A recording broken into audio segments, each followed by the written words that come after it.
बंधुगण भगवान कृष्ण कहिछन्ति जे गाई हेउछन्ति समस्त जगतर माँ। गाई हेउछि एक दिव्य जीव। जेउ घरे गाई रही थाए सेठिकार वास्तु दोष दूर होइथाए। वास्तु अनुजाई गाई ठारे सबु देवी देवता वास करिथांती। गाईर पूजा करिले सबु देवादेवींको कृपा मिलिथाए।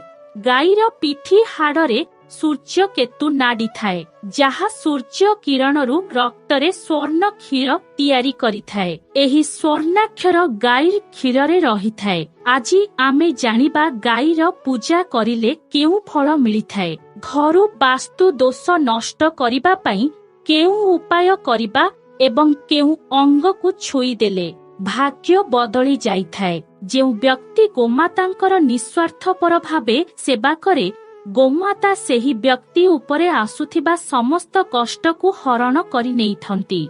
गोमाता कामधेनु अटंती। कुहा जाई सूर्यास्त परे जेबे गाई घर को फेरी थाए ओ सेतेबेले गाई खुरारु जेउ धूली उड़ी थाए सेही धूली रे मनुष्यर पाप भोई जाए। जदि व्यक्ति क्रोधी पाठ पढ़ारे दुर्बल कहिबारे असमर्थ अटंती तेबे सेही व्यक्तिंकु गोमातांकु सबुज चारा खाइबा देबा उचित।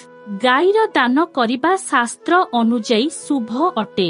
जदि नवग्रहर शांति ओ शनि दशा ठीक करिबार अछि तेबे कळा गाई दान करिबा उचित। कोनोसी काम बंद अछि सफलता मिलुनी गोमातांकु रुटी खाइबाकु देई निजर इच्छा कहिबा उचित। खरा दिनरे बा द्वार को आसीथिबा गाई को पानी पीबाकु देबा उचित। द्वार को आसीथिबा गाई को पानी पीबाकु देबा उचित। एमिति करिबा द्वारा व्यक्ति को सबु प्रकारर रोगरु मुक्ति मिलिथाए। गोमातांकु शीत ऋतुरे गुड़ खाइबाकु देबा उचित। पितृ दोष करिबा पई गाई को अमावास्या दिन रुटी गुड़ सबुज चारा खाइबाकु देबा उचित। पिला माने क्रोधित हेउथिले गाई को पिलांक द्वारा खाइबाकु देबा उचित। घर तैयारी करिबा पूर्वरु सेही जागारे गाई को बंधा गले वास्तु दोष दूर होइथाए। घर तैयारी रुटी गाई को खाइबाकु दळे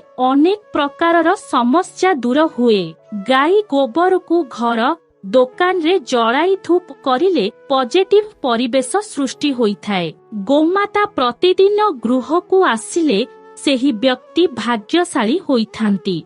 गोमातांको बेकरे घंटी बांधिबा उचित। एहा द्वारा 33 कोटी देवादेवींको फल प्राप्ति होइथाए।